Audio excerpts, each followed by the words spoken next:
আদালতকে, আমরা তন্ত্রকে বলাকে গোলামীর গোয়াল, তবুও তাকে লেটু দর্জি বলা যাবে না।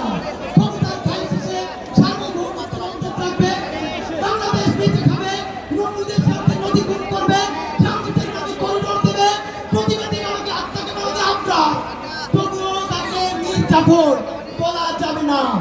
ক্ষমতার খাইছে রক্তের যে স্রাব, ফ্যাসিবাদের শব্দকোষে তাই ঋতুস্রাব।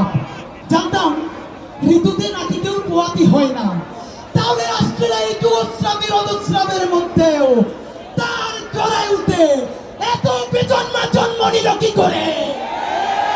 এই দিল্লি না ঢাকা, এই ক্ষমতা না জনতা, এই আপোষ না সংগ্রাম, এই গোলামি না ইনকিলাব, এই একটা লিপ্তর, এই দইরা দইরা দিলে বাংলাদেশ জিন্দাবাদ, ইনকিলাব জিন্দাবাদ।